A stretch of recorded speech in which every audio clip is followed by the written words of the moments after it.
Sealed film developed with images no one took. Blank tapes played music no one recorded. And voices in the dark spoke secrets no one had ever said out loud. This wasn't a seance, it was a controlled scientific experiment. And something answered. This is the Scole Experiment. In 1993, in the quiet English village of Scole, 4 friends began gathering in the stone-walled cellar of an old farmhouse. Robin and Sandra Foy, Alan and Diana Bennett, 2 spiritualists, 2 trance mediums. They claimed they weren't channeling the dead, they were collaborating with what they called the communicators, not wandering souls, but technicians. Scientists from another dimension, they said, experimenting with ways to reach across the veil. But what came through felt strangely human. Jokes, memories, objects with scent and warmth. If these were scientists from the beyond, why did they act like echoes of past earthly lives? Or was something being deceitful from the very start? Every session began in the same way, total darkness. Each sitter wore a luminous wristband, just enough glow to prove no one moved. And then they waited.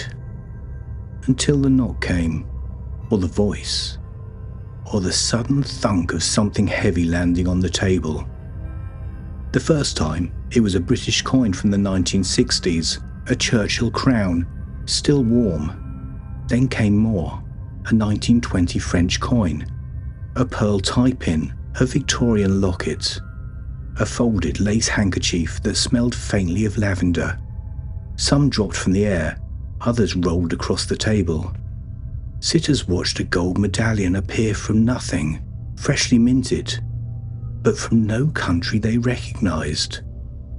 And one night, a newspaper, dated 1944, its headline, "The Wartime Trial of Helen Duncan, charged under the Witchcraft Act of 1735. Not because she spoke to the dead, but because one of them had told her about a ship that hadn't sunk. Yet. At least not officially. The Scole group said she delivered the paper herself, as if to say they were still watching. And still speaking. But it wasn't just objects. Small points of light began to appear like fireflies. They floated between the sitters, weaving between outstretched hands.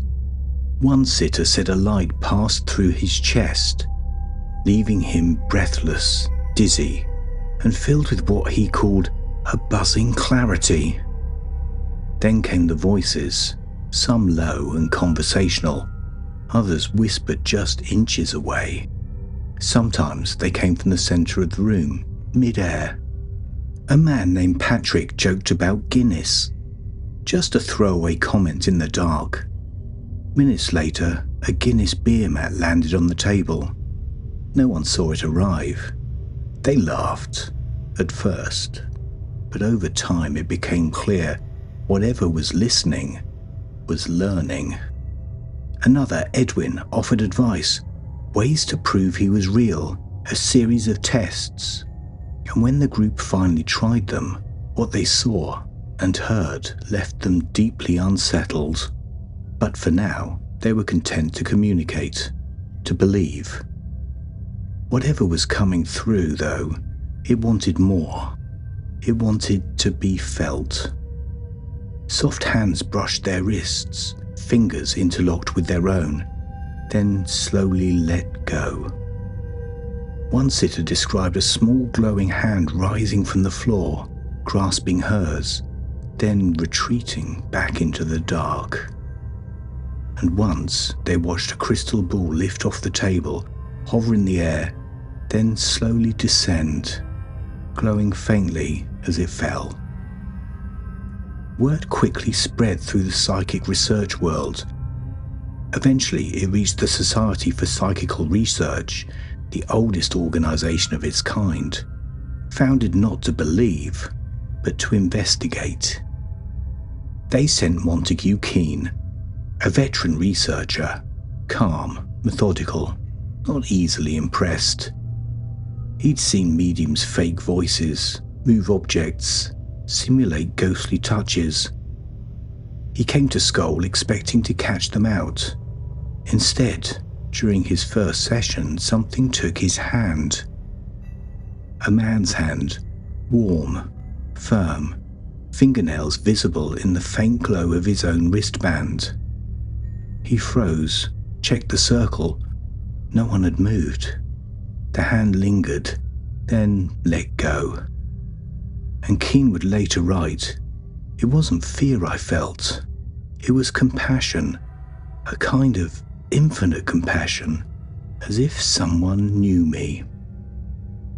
The Scole group agreed to be studied. For 2 years their experiments continued, with 3 investigators present at dozens of sessions. Montague Keen, psychologist David Fontana, engineer Arthur Ellison, each a senior figure in the Society for Psychical Research. They brought sealed rolls of film, custom-built locked boxes, audio recorders with the microphones removed, so nothing from the room could be captured by ordinary means. And yet, things still happened. At one session they left a microphoneless tape recorder running, a blank cassette, no way to record live sound. Afterwards, when they played it back, first static, then music. Rachmaninoff's Second Piano Concerto. It was a piece from Montague Keen's private past, a chapter he'd never spoken of. And just before the music faded, a voice on the tape said, "He'll know why." And he did. Another cassette played back a melody that shouldn't have been possible.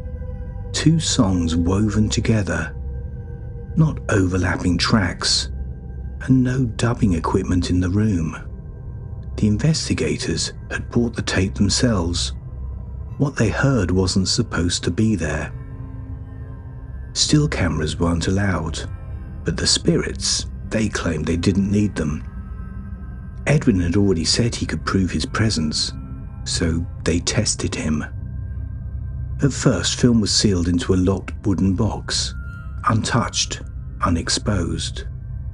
When developed, the rolls came back with images, dozens of them, faces, symbols, pages of handwriting in Greek, Latin, Sanskrit, full paragraphs, in perfect script. No pen had touched the film. To silence critics, they raised the stakes. They introduced a transparent container, a glass box, sealed and locked, the film visible the entire time. Still, it made no difference. The images came back. And then came a portrait. An old man, formal suit, a moustache, a gaze like it was waiting for someone. The sitter said it looked like a spirit photograph, and not just any spirit. It looked like Sir Arthur Conan Doyle, creator of Sherlock Holmes and a fierce believer in the paranormal. To the group, the message was clear. He hadn't just supported spiritualism in life, he was supporting it now, from the other side. And then came something quieter. During a break between sittings, a voice came through the medium, a woman called Emily. She said, "There's a Blackbird here who wants to be remembered to you, David." Fontana didn't react. Later, he admitted he'd once tamed a wild blackbird in his garden. It had eaten from his hand, sat on his shoulder. No one outside his family had ever known this. That's when it stopped feeling like a performance and started feeling like something was watching from the edges of their lives. But not every session worked. When Skeptics came from the Society, Alan Gould, Tony Cornell, Donald West, nothing happened.